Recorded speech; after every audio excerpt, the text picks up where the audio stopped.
Hello everyone, I hope you're all enjoying your Saturday because we are back at the Capablanca saga, which means we are back at the 1914 tournament of St. Petersburg. It's José Capablanca versus Dr. Zigber Tarrasch. Now this is the fourth time Capablanca faces Zigber Tarrasch. First three times he faced him with the black pieces. All three games were drawn. The third game Capablanca was able to win.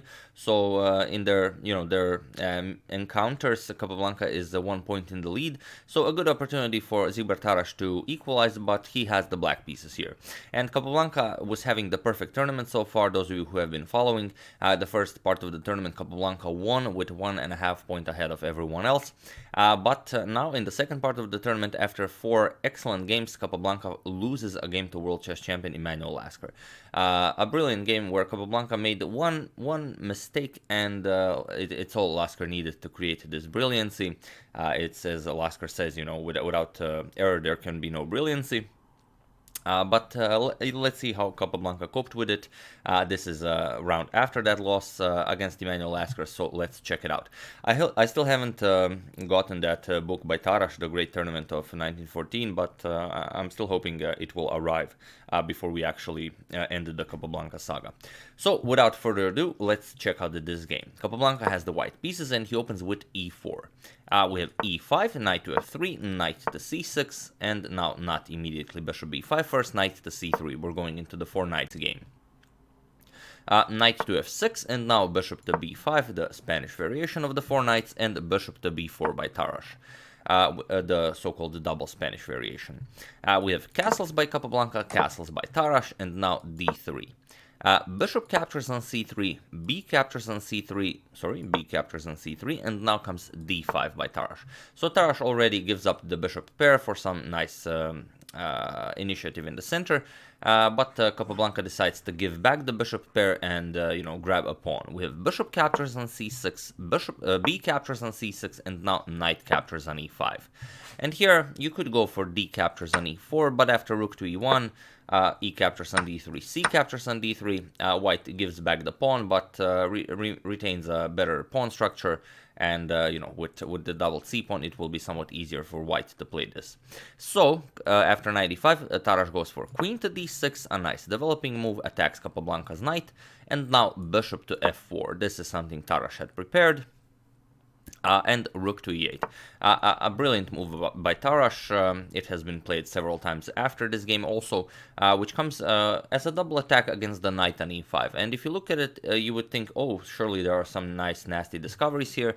Well, not really. The only useful discovery that you might think of is maybe knight to g6, but after this your bishop on f4 is protected, the queen cannot capture it, but you're not really attacking anything. After the queen moves, you just have to move back the knight. You could go e5, but then after knight moves, your pawn is now under attack twice. The knight will have to move, knight h4, and now after queen captures, black would grab a pawn, and also your e-pawn is now attacked 3 times by rook, knight, and queen. So Capablanca doesn't go for any nasty discoveries, rather he goes queen to f3. He finds a different idea. And okay, we have d captures, and now rook captures on e5, so giving up a rook for 2 pieces. And now if Capablanca just grabs it, there's no serious compensation here. Black just is basically up material, 2 pieces for a rook. So first Capablanca goes rook f to d1. Now with the idea, let's say if queen e7, only then Capablanca captures, and then white will have some threats along the back rank, as the back rank is somewhat weak. Tarrasch still hasn't developed his light square bishop. After the knight blocks, you could have some nasty ideas with queen to f4, trying to sacrifice the queen for a nice back rank checkmate. And even after queen e7, queen captures on c7, now you could continue offering the queen, and so on and so on. And of course, black still cannot capture due to checkmate, but it would give white a very nice game. So after rook f to d1, Tarrasch goes for bishop to g4. He decides, there's no time to leave any back rank weaknesses. And here Capablanca, I'm not going to tell you what Capablanca played here, but this is definitely the crucial position of the game. Imagine you're playing this position against Tarrasch. Forget all about that. You've just lost the previous game to world champion Emanuel Lasker. Tarrasch just played bishop to g4. You have the white pieces. What do you play here? Just pause the video here and try to get in the mood of the game. I'll give you a couple of seconds for those of you who still haven't decided whether to try it or not. For those of you who found a nice continuation, congratulations, you have really gotten into the mood of the game. And for those of you who just want to enjoy the show, the best idea here would be rook captures on d6, just grabbing the queen. And then go into a series of exchanges. For example, bishop captures, rook captures on f6, now g captures, bishop captures on e5, f captures on e5, and after g captures on f3, we would have this endgame, a rook endgame, where Capablanca is still up a pawn, but Capablanca has a double c pawn and a double f pawn, which basically it's most likely it would be played out to a draw, but it's there's no better idea than going for this. Capablanca, after this bishop to g4, went queen to g3, and queen to g3 is just a blunder. One of Capablanca's biggest blunders in his entire career. So feel free to pause the video and try to find the winning idea for Dr. Zigbert Tarrasch here now. I will give you now a couple of seconds. For those of you who were able to do it, congratulations, you have just defeated Jose Raul Capablanca. Not yet, but you have gotten a winning advantage. And for those of you who just want to enjoy the show, bishop captures on d1. This is the problem. And Capablanca thought here that, okay, if Tarrasch just, for example, moves the queen, there's nowhere good to move the queen, as you're going to lose the rook. But after bishop captures on d1, this was played, bishop captures on e5 was played, and now comes the move that you had to find. What happens after bishop captures on e5? Here, Capablanca thought, okay, if queen d7, then I can capture on f6. I'm already threatening checkmate. Black has to react to this. Most likely queen g4 would come to defend the bishop on d2 as well as prevent checkmate. And after captures, we would have this endgame. Bishop has to move, where it's the bishops of opposite colors, but Capablanca still up a pawn. It's a nice e pawn. f3 will be played, and it will be a position Capablanca will enjoy. It's hard to say if he will be able to push it for a win, but it's a nice position. But here, after this bishop captures on e5 move, comes a move Capablanca missed, and it's the move Tarrasch played, and I hope everyone found it, queen to d2. And now Capablanca is in big problems. Now you don't have any time to do anything due to queen to e1 checkmate. So first you have to prevent queen to e1 checkmate. Capablanca does so by playing f3. And okay, we have knight to h5 now, a very important move, prevents checkmate on g7, and also forces the queen to move back. And the queen can't move back just anywhere, the queen still has to keep an eye on the e1 square. So queen to f2, and now Tarrasch just trades off queens. Queen captures, we have king captures, and bishop captures on c2. So what do we have here? Well, Capablanca will grab the c7 pawn, but all in all, Tarrasch is up a whole piece, which is insane. This is only move 18, and Capablanca basically blundered a piece. So okay, Capablanca still, he's not interested in resigning. He just lost the previous game to world champion Emanuel Lasker. Rook to c1. We have bishop to a4, and now bishop captures on c7. Capablanca will now try everything and anything to not lose this game. Rook to c8, attacking the bishop, and now rook to b1, still saying that Tarrasch has some back rank weaknesses, so of course you cannot capture. We have bishop to b5, blocking off the b file, and now comes rook to d1. Again, you cannot capture because rook to d8 checkmate, so king to f8, now the king has an escape square on e7, and bishop to e5, finally getting out of the way. King to e7, and now a4, with the idea that if bishop captures, rook to a1 will pick up the a7 pawn, but still, all trades favor black, as black is still up a piece. Tarrasch doesn't even allow this activity for Capablanca. Bishop to c4 is played, and now comes rook to d4, attacking the bishop. We have bishop to e6, and now rook to b4. Again, Capablanca's bishop very nicely controlling this diagonal. Rook to b7 is the idea. Capablanca wants to win the a7 pawn, and then maybe, just maybe, his pass pawn will be enough to compensate for the loss of a piece. And for as long as Tarrasch's knight remains on h5, it's really not a valid member of this game. But okay, bishop to d7. We have rook to b7 now, attacking the a7 pawn, and rook to a8. So, for now, Capablanca is doing very nicely in this game, even though he's down a piece. The rook is stuck guarding the a7 pawn, the bishop pinned, cannot move, and the knight really not doing all that much. King to e3, Capablanca brings the king into the game, and now finally it's time for Tarrasch to introduce the knight back into the game. Knight f6, We have a5 by Capablanca, and now comes king to e8, unpinning. And here you might think, okay, first a6, then bishop d4, we're going to go after the a7 pawn, but if you push a6, bishop c8, you're losing that pawn either way. So after king e8, bishop to d4 immediately, attacking the a7 pawn, and now just a6. This is how Tarrasch defends it. You want to put it on a light square, as Capablanca only has a dark square bishop. We have f4 by Capablanca, and now comes a very nice move, just a wonderful tactic that allows Lasker to trade down one more piece. c5. And now what do? The problem is, if you capture it, knight captures an e4. Wins, not wins, but pretty much white loses any hope of ever drawing this game, because now captures, check, picks up the rook, and on the other hand, if you go something like bishop e5, then knight g4 will pick up the bishop, and also you will have to mess up your pawn structure.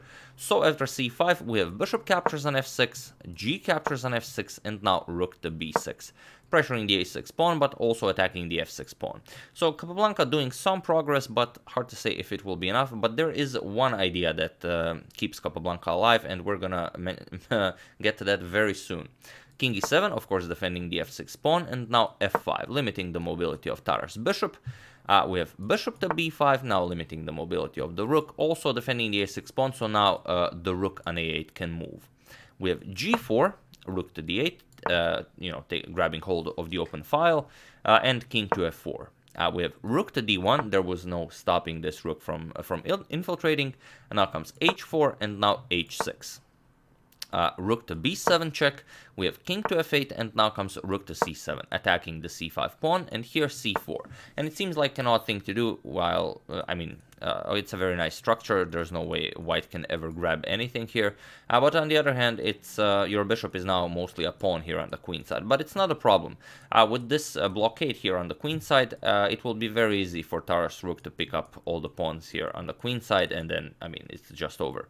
But Capablanca still has some poison to the position. g5, h captures, and now first rook to f1 check. King g4, rook g1 check, now will win the g5 pawn.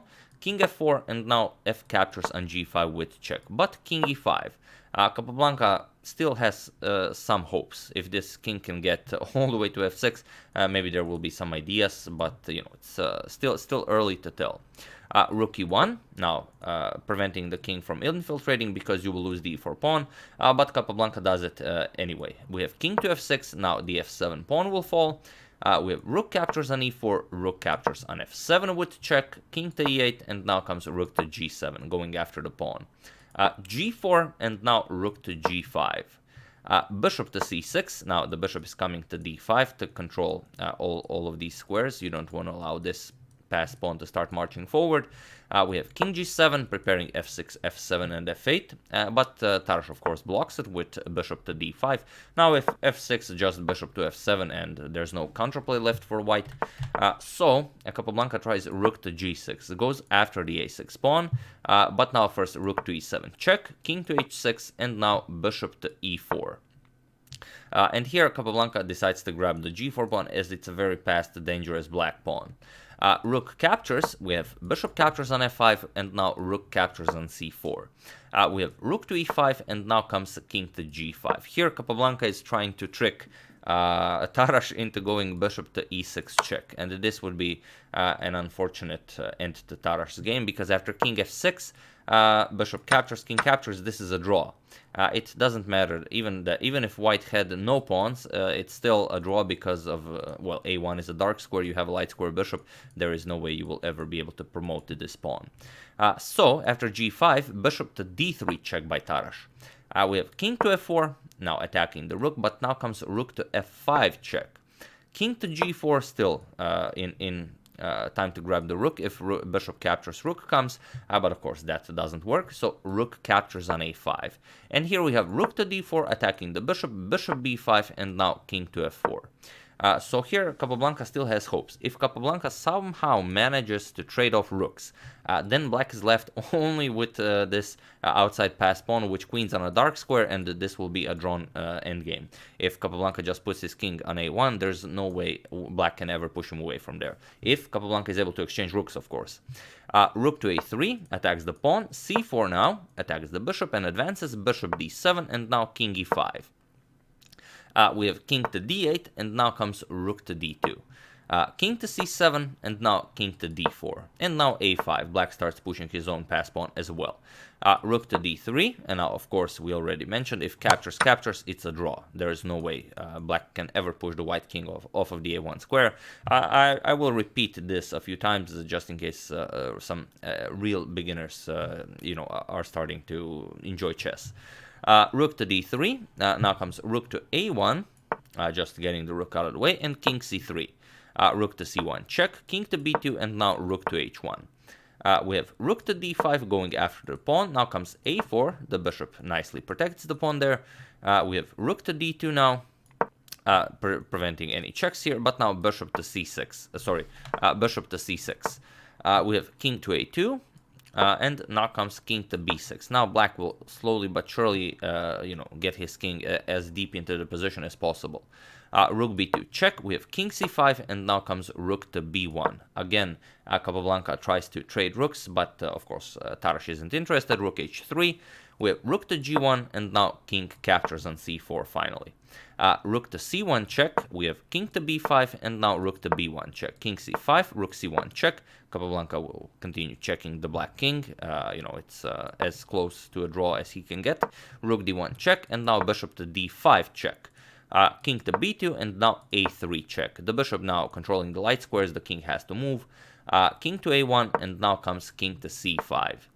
We have rook to c1 check, now bishop to c4. And now you can see that the bishop and the pawn create a wall against the white king, so the white king cannot approach anywhere near.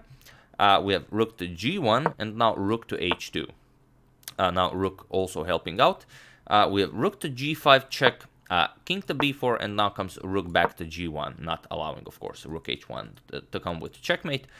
Rook to a2 now, this comes with check, king to b1, and now rook to d2. And here Capablanca just played king to a1, but it was also in this position on move 83 that Jose Raul Capablanca resigned the game. So quite a tragic rounds. That's why I decided to choose this quote above the board by none other than Zigbert Tarrasch, who mentions this in his book, that misfortune seldom comes alone. After that small mistake against Lasker in the previous round, where Capablanca just should have captured the bishop and then take away the d4 square from Lasker's knight.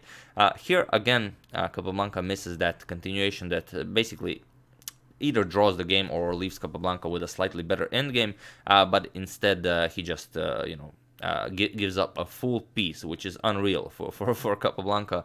One of the definitely the strongest players in the world at the time this tournament was played, the 1914 tournament of St. Petersburg, to blunder a piece on move 18. Simply incredible. And no doubt Capablanca was he was still probably in his thoughts in the game against Lasker in the previous round. So even such a legend like Jose Raul Capablanca was not immune to such things. So anytime it happens to you, and it will, don't beat yourself too hard about it. But yeah, why did he resign? Well, now, after the king is here, after bishop to d3, there's really not all that much you can do. King b3 is coming, and the rook to a2 will be checkmate. So white could try a couple of things. For example, rook to c1, after bishop to c2.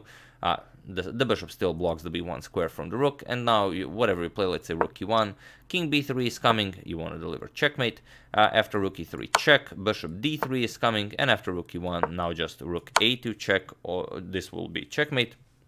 And although there were a few possibilities, for example, let's say rook to c1, then let's say king b3, and now rook c3 check would allow for some stalemating ideas. Now, of course, if Tarrasch captures, then it's a stalemate. The rook and pawn and the bishop control all of the vital squares, but even if this happened, Tarrasch doesn't have to really capture the rook. He can just go king b4, and then after rook b3 check, he will still not capture. King c4, rook c3 check, and then after king d4, you will no longer be able to, trying to stalemate, as any check now will just be captured by the bishop or something. But there was no way to go for any more tricks, so Capablanca just decided to resign after king to a1. But yeah, once again, it ended. I will repeat this because it will be very important when you will be telling the story of the 1914 tournament, to your friends and family. After this bishop to g4 move, Capablanca just had to do this, and he goes into a slightly better endgame. After captures, you just go bishop captures, like we mentioned, captures, captures, captures, captures, captures, and it's like that. You know, easy game for Capablanca. You know, they can probably even just agree to a draw here. But after bishop to g4, he went queen g3, and now, you know, a pure blunder of a piece. Incredible. But yeah, what do you do? That's chess. You know, things happen. So yeah, that's the game. I do hope you enjoyed it and that you are enjoying my coverage of the Capablanca saga so far. I would like to thank Barry McMurdoch, Simon Johansson, Daniel Miller, Barry Fortune, and Luis Felipe Fiallo for contribution to my channel. Thank you a lot. I really appreciate it. As usual, you can check 2 of my previous videos here. Thank you all for watching, and I will see you soon with some more, hopefully some more interesting content. 2 more games remaining in the 1914 tournament of St. Petersburg. So you know, stay tuned. It will be you know, crazy. So yeah, thank you all, and have an excellent rest of your Saturday.